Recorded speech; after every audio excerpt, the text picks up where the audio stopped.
Hi everyone, my name is Gitika, and today I'm very honored and excited to be interviewing a very special space champion, Dr. Sheyna Gifford. Dr. Gifford is an aerospace researcher and a rehabilitation physician. She had the privilege of being on the medical operations team for the historic AstroAccess para-astronaut parabolic flight of 12 disabled scientists, veterans, students, athletes, and artists.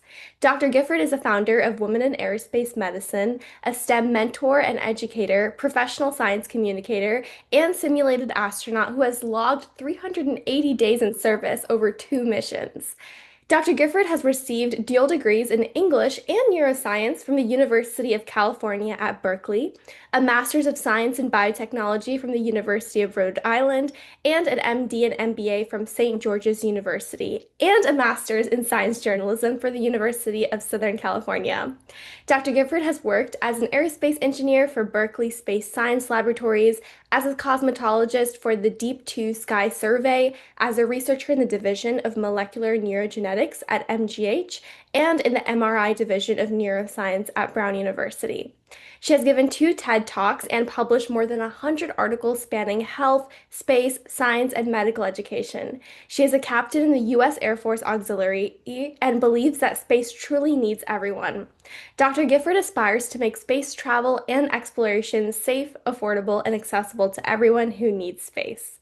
As you can see, Dr. Gifford is an incredibly accomplished champion who has, dipped her feet in many different industries and fields and is doing a lot of incredible work in aerospace medicine. I know when I initially discovered aerospace medicine, Dr. Gifford's name was one of the first that I've actually heard. So I'm very honored and excited to finally be able to interview her today. So welcome, Dr. Gifford. Thank you so much for taking the time to inspire the next generation of aerospace leaders.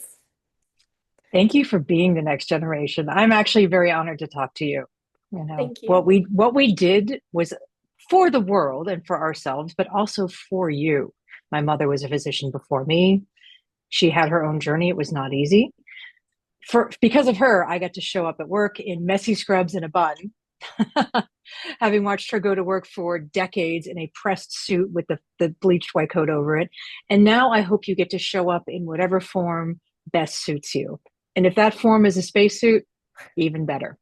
So all of this is for all of you out there. Thank you for being here.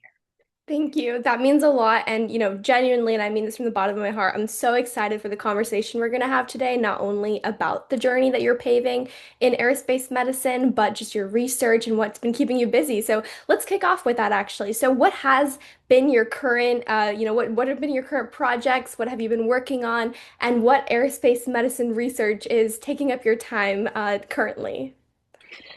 Whew, well, that's a tall order. It's a lot drags at your attention, and you have to be very picky and choosy. And after AstroAccess had its successful flights, and we sort of proved our point that, in fact, what we call disability on Earth, which is often just a difference in function, the way you function, is really not the same in space. And in fact, in space, what one might call a disability on Earth is simply another way of being, and it doesn't affect your function at all. And for example, with Michi's flight, she's a wheelchair user. There's no reason why that has to be a different experience for her than anybody else. It's not as though you ambulate in space. So after that, I moved on to imaging. So providing the world with access to X-ray in space. On the Fram 2 mission last year, the crew used our device, the Space X-ray device, to take the first human X-rays in space. There's plenty of X-rays in space, but so far they hadn't been used to do medical imaging. So we did medical imaging and non-destructive testing of that. We're pushing to get all of that stuff published. And then, what comes next? There's a lot of things on the horizon. Might be interested in using that medical X-ray system to do image-guided procedures. So more headed towards sort of the space surgery route. And also returning to my original community, which is spinal cord injury patients, traumatic brain injury patients, and stroke patients, to bring them the technology that we've been working on for space, but bring it to the bedside, bring it to outpatient clinics and hospitals so that they have the benefit of it as well. So there's a lot going on out there, but mostly I'm here to connect people and resources and ideas and whatever I can do to help. It's incredible. And for those who might not be familiar, how does testing the X-ray, for example, or X-ray related procedures in space, using this technology in space, provide a kind of different perspective or a different angle that's useful and advantageous to then bring it back down on Earth and kind of serve your patients? What value does space bring? Sure. Well, the value of this Earth technology to space, this ultra portable system, which is about the size of a bread box to generate the X-rays. It takes a little laptop battery and does a very quick push of those electrons very fast down a fairly short tube and accelerates them to X-ray speed, basically, out this tube. And then about 130 centimeters later, it encounters whatever it's trying to image, a hand, a forearm, a chest, and then there's a receiver about the size of a pizza box that the X-rays penetrate through whatever they're trying to image, could be a watch or an iPad, and then they encounter this panel which has 3 layers in it. Now, normal X-ray panels have 1 layer. That's all they need, right? You get a single image of whatever might be X-ray detectable. So things like bones that are calcified make a bright white image. Other things may show up, some things that are metallic, but not everything is X-ray opaque, right? So not everything shows up nicely on X-rays, and some things are very X-ray opaque, like bones, right? Why is that useful in space? Well, for non-destructive testing, if you want to figure out if there's a hole in your spacesuit glove, there's no way to do that in space right now. Oh, It just does not really? exist. But if you have a little tiny X-ray machine, you can just X-ray the glove, take a look. Do you see any holes? Nope. On your merry way, right? This is going to be really important for Artemis, especially when you're working in an environment with lots of micrometeorites and you don't get to constantly refresh your equipment. If something breaks, some piece of electronics, quick X-ray might help reveal the source of that and whether or not it can be repaired. So that's non-destructive testing. That's super useful. For human health and safety, which is most of what I do, X-rays required for things like dental, right? Dental emergencies, can't even diagnose that with an ultrasound machine in space, right? It doesn't really penetrate. Does great with X-ray. Fractures, different kinds of lung diseases. So if you combine ultrasound, which has been in space for decades, and X-ray, you can diagnose the vast, vast majority of conditions that we're worried about, sort of near term for space. So that's why this Earth technology needed to go to space. Why does the space technology need to tech transfer back to Earth? There's many, many reasons. Tuberculosis is the one that comes to mind mostly. 1.7 million people a year on Earth die of tuberculosis. This is not a number I accept. As a human, as a physician, as a preventive medicine physician, I just don't accept that. And a lot of them wouldn't die if they knew they had tuberculosis, if they were diagnosed. The current way that we diagnose this by sputum culture, by literally spitting on on a slide and trying to read that, is not with a stain, is not effective. It's not efficient. It's not accurate. But a quick X-ray of the chest, that'll show you if you have active TB. That's it, one and done. It'll also show if you have any disease of the mouth that needs dental work, as opposed to just, it kind of hurts. Maybe you have an ulcer or some kind of infection. If you have dental disease, and that can be an emergency, it can be life-threatening. It can show osteoporosis for someone who would then need to start on a supplement or a medication. It can show a lot of things that people get on Earth and need, but they don't get diagnosed. So I'd like this ultra portable technology that we flew to orbit, demonstrate, okay, look, it worked up there, operated by people who are not physicians. They had about 4 hours of training and a manual. No real-time guidance, right? So if they can do it under those circumstances, maybe we can put this in the bodega on the corner and people can get their images and some radiologists can read it at the local hospital and tell them if they need to come in, if they need treatment, right? That's the dream, is accessibility. That's the dream. And in my spinal cord injury population, the dream, and this is when the 3 layers becomes important, and this is the dream for astronauts too, is to monitor bone health.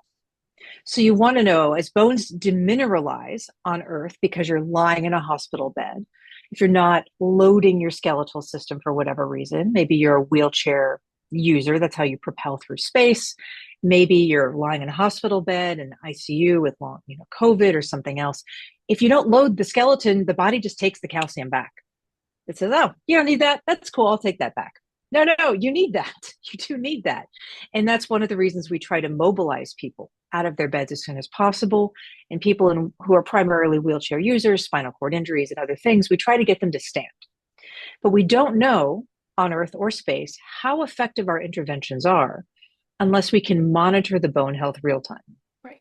Right now, there's no solution to that, but there could be a solution to that. Because in this 3-layer panel, every time the x-rays that have just penetrated, let's say your heel, let's say you put your foot in front of the panel, those photons that were accelerated to high speed hit your foot, penetrate all the tissues, hard and soft, come out the other side, hit the first layer, hit the second layer, hit the third layer. You have enough data there with each layer between time and energy difference to build a model of the bone. Potentially, that's what we're working on now. And to say, okay, bone health looks like this now. It was a single snapshot. We took it real quick. We're going to try our interventions. We'll take another snapshot in a matter of weeks or months, and then you become your own standard for bone health. Okay, you were like this at time equals 0, time equals 1, a month, 2 months later, it's like this. Okay, the interventions are working, but maybe not entirely. What else do we want to try? Oh, hey, they're working great. No reason to change course. So that's what we're hoping to bring to space and Earth in the astronaut population and the spinal cord injury population. Thank you for breaking that down. I mean, as a biomedical engineer, like that was just very exciting for me to just kind of visualize and understand because when you initially mentioned the project, I didn't see how that would directly translate to providing access for your patients and improving care and, treatments and outcomes. And I understand the whole picture now. So thank you for breaking that down. And one of the things that fascinates me most about space is that aspect of translating all of the technology we create for astronauts back down to Earth. And I think there's a lot happening in that space in terms of like disease modeling, drug testing, like tissue engineering, and then these equipments developing tools like this, like X-rays, ultrasounds being used in space. So because this industry is so broad, as an expert in this field who's been, talking with many passionate individuals in this field, what area of aerospace medicine research do you think is the most important that we should invest our time and energy in? Like which aspect to be the most valuable for future astronauts, as well as creating the most impact for those on Earth? Which type of research in aerospace medicine do you think is the most critical starting point for us? I can hear the voices of all my friends shouting from different directions right now. Psychology, MSK, muscle and bone loss, cardiology. Even my friends are in ENT and my friends are in ophthalmology. I can hear them all shouting from their I different know there's no directions. correct answer, I'm sure. There is no correct answer. I mean, the reason I went, the answer is the answer that's most accessible and interesting, right? You have to start where you can start. Where do you have the resources to start and gain the most ground? I mean, we can start in any place we'd like. Space psychology is a great example. When people have major psychological issues, it affects the mission, it affects their capacity to function in the mission, and it affects the whole mission, the individual and the group. How much ground can we gain on that? I've seen innumerable studies on that, and many of them are well executed. But they don't actually give us a roadmap, right? Like, where do we go from here? Right. Right. So I think if that space is accessible to you, like I have an idea. I mean, that's the only reason I'm here talking about space X-ray. I Right. have multiple medical boards. None of them are in radiology. Do I have any business doing X-ray in space? It needed to be done. It needed to be done. And I had the ability to pull all the threads together. So I think you need to start where you can pull all the threads together and gain ground. In my case, that was space X-ray. But in general, I pursued rehab medicine, physiatry, because I think that's what right now on the ISS, they spend 3 hours a day, 5 days a week doing active rehab. Oh, I didn't Right. know that. I Right. actually, That's the exercise, right? So you're in BME. The BME people watch them, run on the treadmill right. and I spin didn't around. exercise, but I didn't realize it was for that long every day. Yeah. It's an incredible amount of time. That amount of time will not be available and get and in the future mission phases. So it won't be there for Gateway, won't be there for Artemis, right? People will not be dedicating enormous volumes of mission time to this, right? We've learned a lot by doing it, but there's so many gaps. Right. So for me, I see that and say, okay, we're going to be completely shifting this paradigm, right? What do we need to do to get ready to do that? And there are people who are preparing to do that. I just happen to be in a position to help there. Right.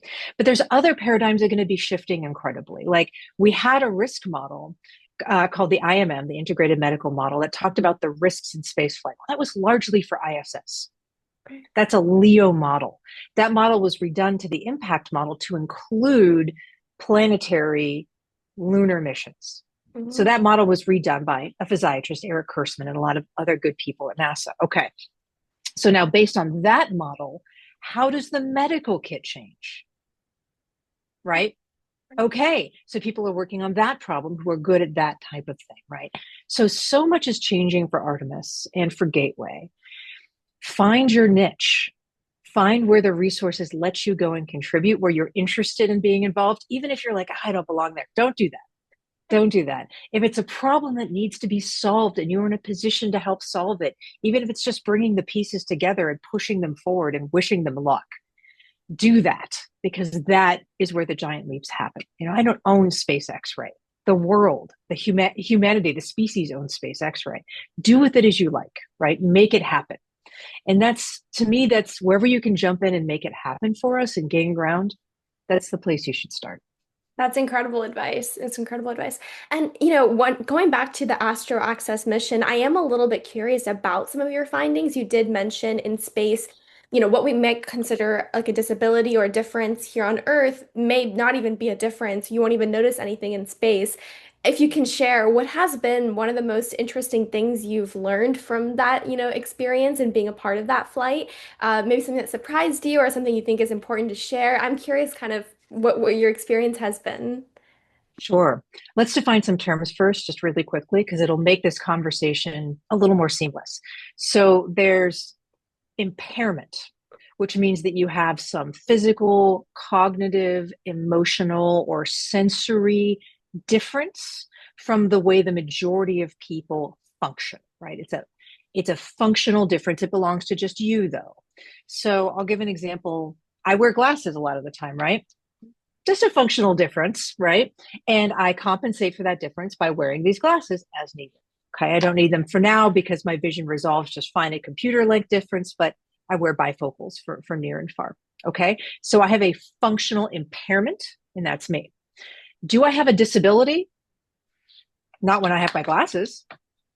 Yeah, right now I don't have a disability, and if I wear them when I need to wear them, okay, no disability, right? So why does disability exist? Right? I make mine vanish with my glasses. Mine does not exist because I have glasses. If I did not have glasses, then I would be disabled to see at far range and near range. It's because I have a resource. The resource prevents my impairment from becoming a disability. Right. So why do people have disabilities, which is a difference in the way that they are able to undertake and execute tasks because they don't have resources? Ramps or elevators or braille or sign language interpreters or special education programs, right? If you give them the resources, the disability vanishes. Disability is environmental, it's structural, and we create it. Or we compensate for it and don't let it become a disability. We give people their glasses, right? Mhm. We let them have the right kind of wheelchair, the right kind of prosthetic, the right kind of way to navigate a space, right? So, right, we create disability. It's kind of an incredible thing to own. But once you own it, then you can say, all right, well, if we create it, then we can uncreate it. That's cool. We can build the ramps. We can put in the programs. We can provide the interpreters. Fantastic, right? And we can let people function independently with whatever, impairments they have. Those won't change, but the disability won't manifest with the right resources. Okay. So if disability is environmental, when you change the environment, does the disability remain? Not In always. some people's cases, no, right? If you had a spinal cord injury and you require a wheelchair to propel, well, you no longer need that wheelchair. If you had a lower extremity prosthetic, you no longer need that prosthetic to mobilize. You simply don't. You're good to go, right? Just pop it off, toss it over your shoulder and off. The people who did propel with prosthetics popped theirs off. And if they had arms, not all of them had upper extremities, but those that did started mobilizing rapidly around the space with their arms, right? They weren't accustomed to depending entirely on their lower extremities. People in wheelchairs use their arms to navigate spaces. So in space, they're doing just fine. Where regular people become swimmers and are attempting to utilize their lower extremities, people without lower extremities or who don't utilize them to mobilize are at an advantage. So suddenly, with the environmental change, though the impairment remains, the disability may vanish. Now, people with other kinds of impairments, sensory, auditory, visual, they need other kinds of environmental accommodations, but they too do very, very well. And some of the things they use to help the environment, match their level of function are good for us too. One of the things we discovered is the light signals that we put in place for the crew, for the deaf crew, although many of them have hearing of different levels, some with implants. But we put in these light signals to say, okay, we're starting our ascent. We're tipping over. Green, go, get out. Now you've got lunar or Martian or microgravity for 20 to 30 microseconds. And then the light signal would change when we're coming out of that altered gravity interval. Normally, it's a person in back with a bullhorn screaming, right? This is an uninsulated 727 American Airlines plane, modified with a bunch of seats ripped out, with 40 people flying around the the inside of the craft. So between the engines roaring and the people shouting at each other, you can't hear that call unless you're right at the back next to the person with the bullhorn. But you can see the light signal, assuming you do have vision. What else couldn't we hear? We couldn't hear my fellow medical members saying this person is sick and they need medicine, but you can sign it, right? You can use American Sign Language or whatever sign language you want to sign to your fellow crew members as long as you have line of sight and you have vision. Fine, right? So it actually turns out that accommodations that we provide for people who have some kind of auditory impairment enhance function for people who don't have that impairment. So that was something else we kind of discovered, is that these function enhancing environmental modifications are function enhancing, period, for all people, right, at different levels. It was very, very cool. Yeah, that perspective change when you were talking about it, I think it's very evident. You're like, wait, I didn't really necessarily think about it like that before, even though it was kind of somewhere back there, but I'd never articulated it like that before. So yeah, that's very interesting, and it must have been really cool once you got that like aha moment in your mind. So yeah, it's incredible. And I am a little bit curious about your journey, kind of shifting a little bit of gears. I mentioned when I was introducing you that I first discovered, your work when I discovered aerospace medicine through like the Women in Aerospace Medicine and the incredible community that you've built through that. And it's kind of been growing on its own and like multiplying. And so I'm curious, what inspired you to like found Women in Aerospace Medicine, and what has been that journey like growing the organization? A now Navy doctor who would simply not leave me alone until I did it.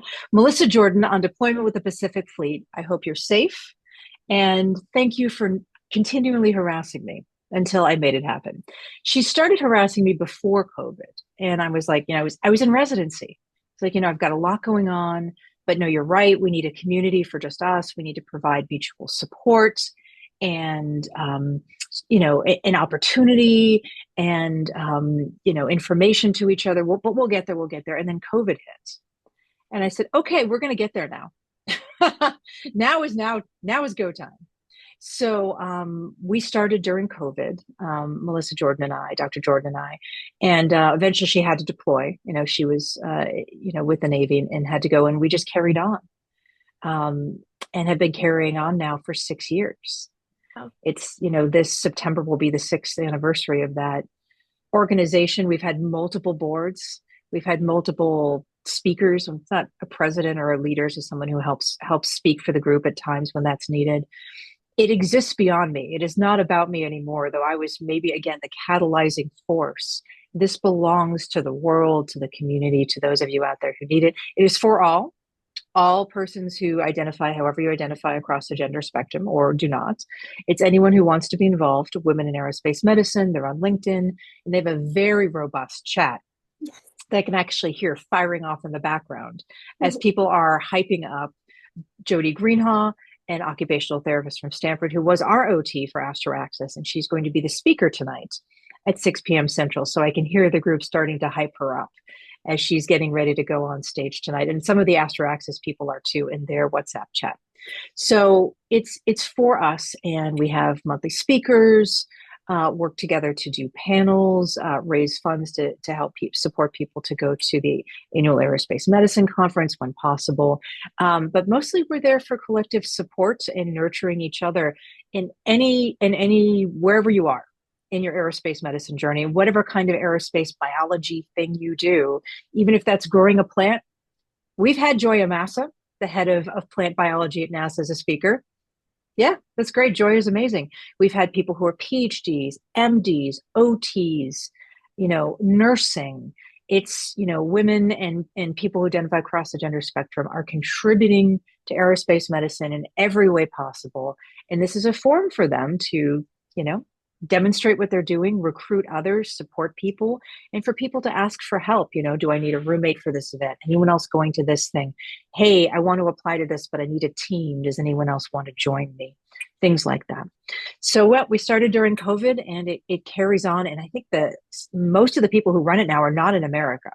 They are international. They're all over the globe. At one point, we even had a member in Antarctica, Nina Purvis. Wow. So we truly had a member on every continent. It was very cool. Nina returned from her stint as a doctor in Concordia. So I don't think we have anyone down there right now, but otherwise we're on every continent. Yeah, that's really awesome. And I do want to just echo anyone who's listening who's interested in aerospace medicine and wants to join should join because I found so many incredible opportunities through the WhatsApp group. Great community, very uplifting, and just a great place to learn about things when you're a student or even a professional in this industry who wants to kind of get your foot in the door. I think it's a perfect avenue to kind of get those connections and to find out about different opportunities that you can apply for. So definitely want to echo and thank you for being the catalyst for starting it. And as I was reading your background, I think it was so evident you have such an interdisciplinary background, even though now you're focused more on the medical side. You've got plenty of an engineering background, a little bit of humanities. And so I was really fascinated with what led you specifically into aerospace medicine. What was your aha moment that inspired you to come into the aerospace sector and then to particularly combine your MD degree with aerospace and kind of pursue aerospace medicine? Yeah, you're right. I've done a lot of different things. And what's interesting is that you are discouraged from doing that early on. You're sort of encouraged to focus, pick a thing and focus.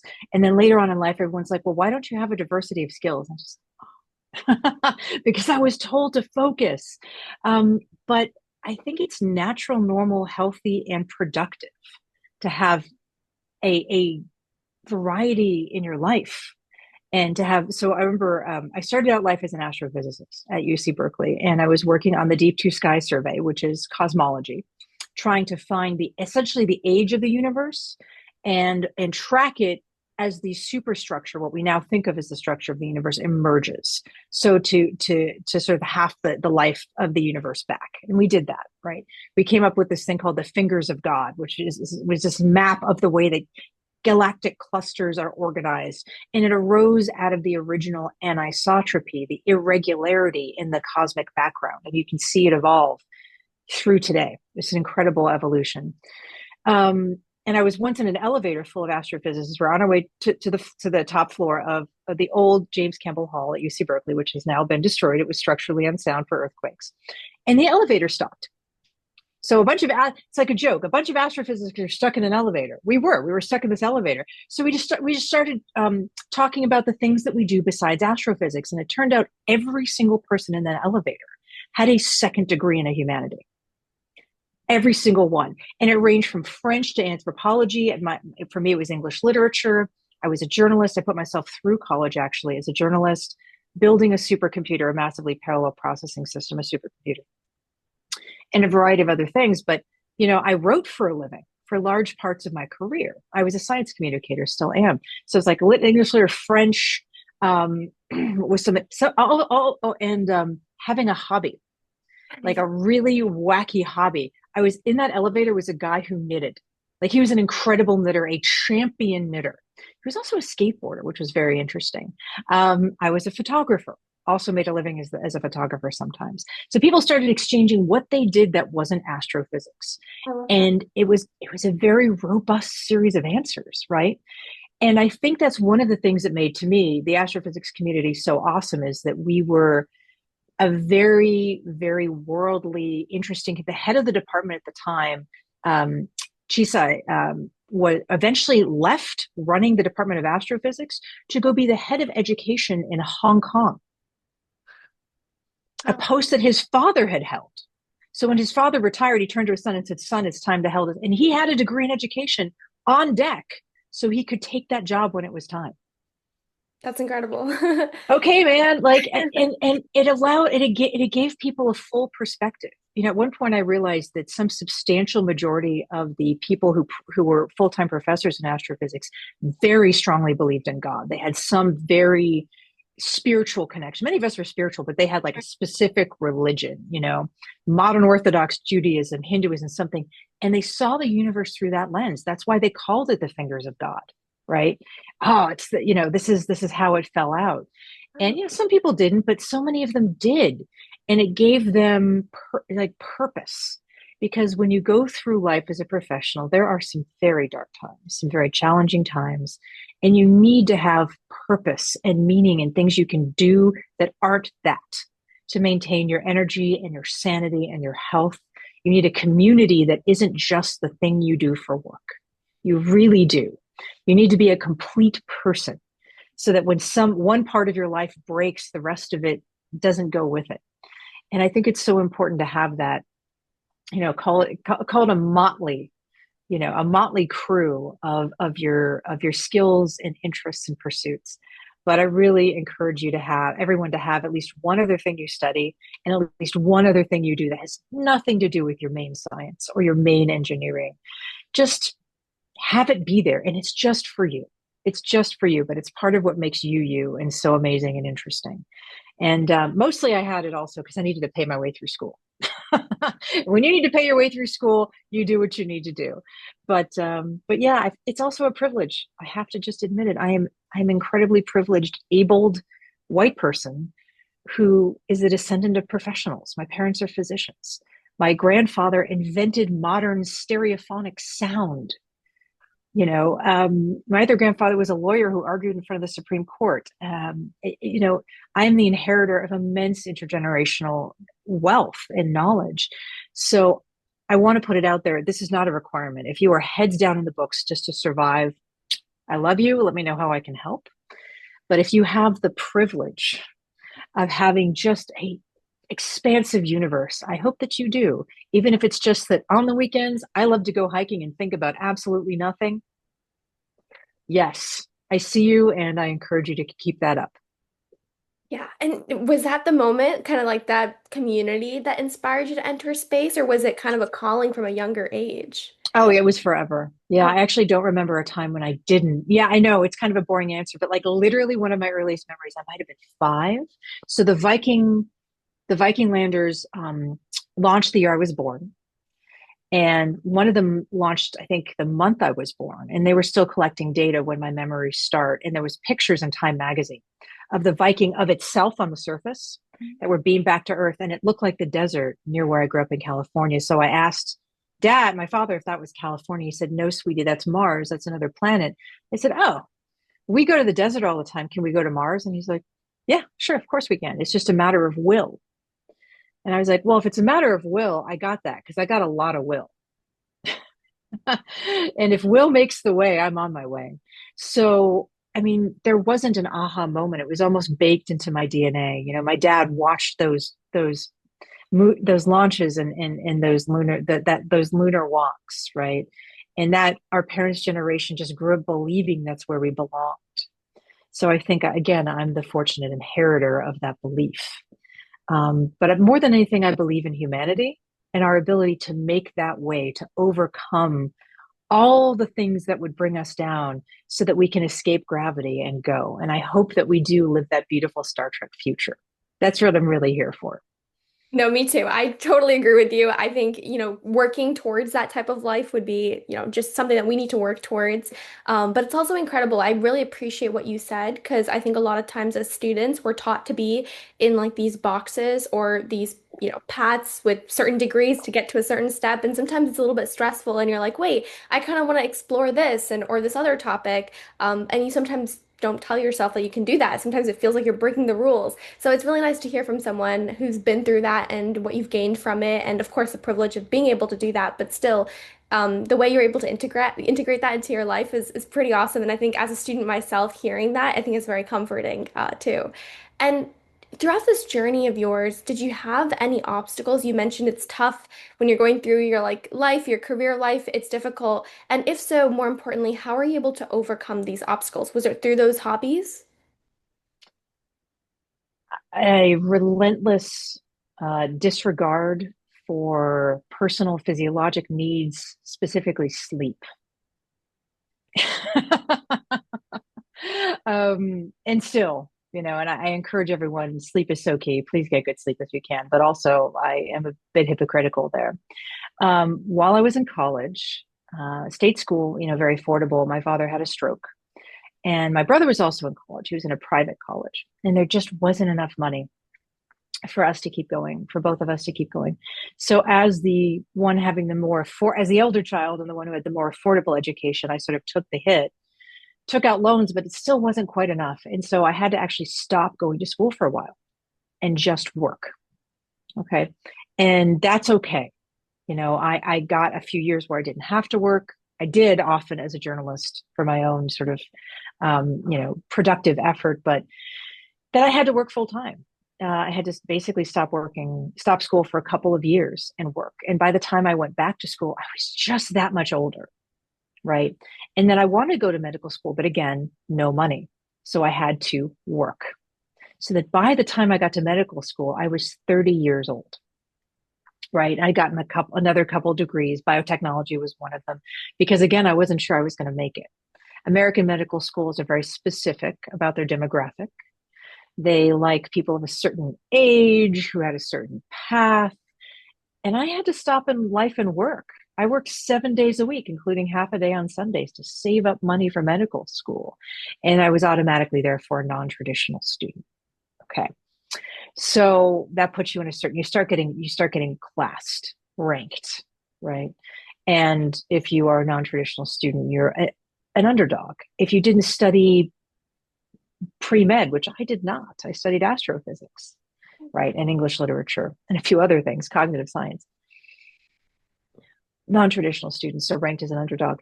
And I wanted to go into space medicine and rehab. I wanted to do rehab space medicine. Nobody knew what that was. Again, underdog. So I never paused. And this is what I encourage you to do. It's kind of a way to break the rules, keep yourself sane, make a mark on the world. I never paused to ask permission to do those things. I did not require somebody to say, oh, yeah, you can go ahead and be a space rehab doctor. It's like, no, I'm going to be one without anyone's permission. And if there's not a way, I have a will. It's okay. I'll make the way. So again, coming from immense privilege, I just presumed that was possible. So there's my privilege showing. But it turned out to be with a lot of work and a lot of sacrifice, but mostly with just team building, right?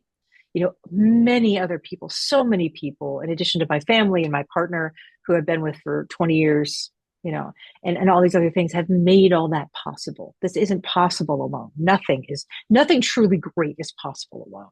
So you build that team, you build that base, you support them, you request support where you need it, and just believe that it's possible. Find and make your ways there. Meet the people who you need in your life to make it possible. Like Jody, without Jody, we don't get the tools we need to help elevate people with disabilities on Earth to space where they just have an impairment, but it's not affecting their function. They're independently functioning, right? We need people like Jody. I needed Jody in my life. I needed so many people in my life.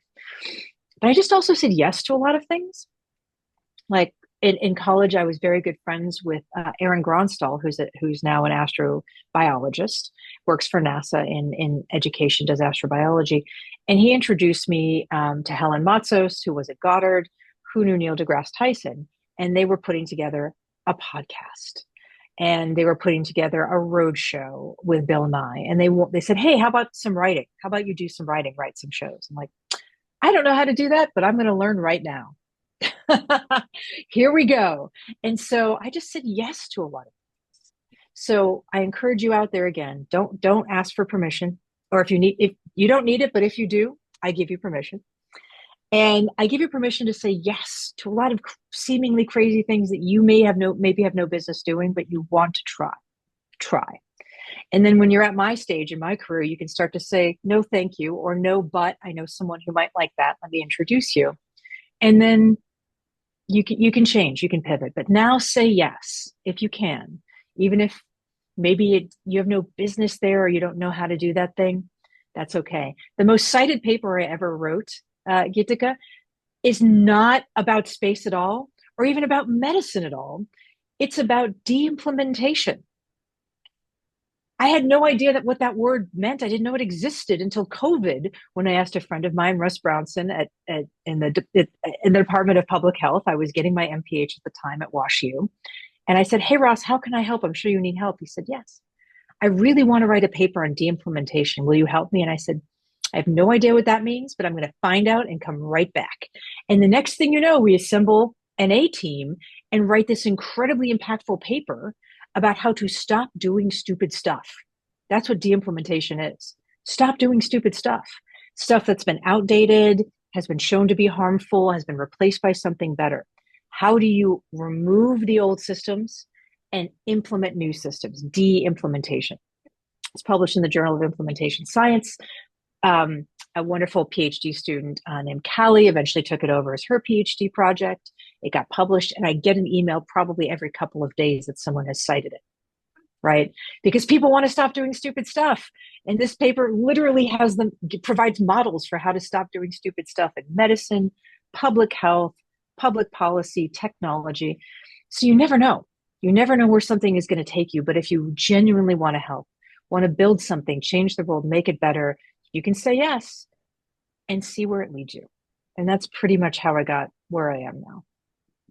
That's incredibly inspiring. And I'm sure you shortened that journey so much just to tell us, in a concise way of what it was like. But I can only imagine, that uncertainty that you went through, but also how you stayed through and you persisted and you also had that willpower, which I think, like you said, you just need to have that belief. I mean, yeah, I'm just very inspired by your story and the way you just approached that and how you were consistent. Like, this is my goal. I'm going to get there. No one's going to tell me, no one's going to give me permission, and I'm not going to let anyone say no to me. But you were kind of finding that journey of yours that would lead you to your goals. So it's so amazing to see where you are right now and what you're working on and what you'll continue to do in your throughout your career. Because you built this path for yourself now. And so it's very inspiring. And I'm sure so many students who are in similar shoes or navigating their own uncertainty in life are going to take away a lot from your own character. And, it's comforting to see someone who's doing it right now, who's been in similar shoes before. And so I'm sure, I mean, I am, and I'm sure everyone who's listening is incredibly inspired by your story. And I just really want to say thank you so much for being so honest and for sharing your story with us because sometimes you can see someone's LinkedIn or resume and papers and you're like, oh, they're so accomplished. They just knew what they were doing and you kind of knew what you were doing, but you didn't have like a traditional path in a sense. You kind of, you figured it out as you went, but you just had that goal of, hey, I want to do this and this is what I love. So I want to thank you so much, Dr. Gifford, for being so authentic and sharing your story. I felt inspired by you before, but now I feel even more connected and inspired by your story after listening to, your journey so far. So thank you for coming on and sharing. Thank you. I have no idea if I knew what I was doing, but I wasn't afraid to try, and I certainly wasn't afraid to fail. I failed a ton. For every success you see in someone's LinkedIn, see past it to about 100 failures and know that tip of the iceberg is the success. It's okay to fail. Know that you're the hero of your own story. Make your life a story worth telling. And whatever regrets you have, you'll have earned them to create something better, which I hope is a better world because you all have powers. I just I hope you use them for good. Thank you. Thank you so much.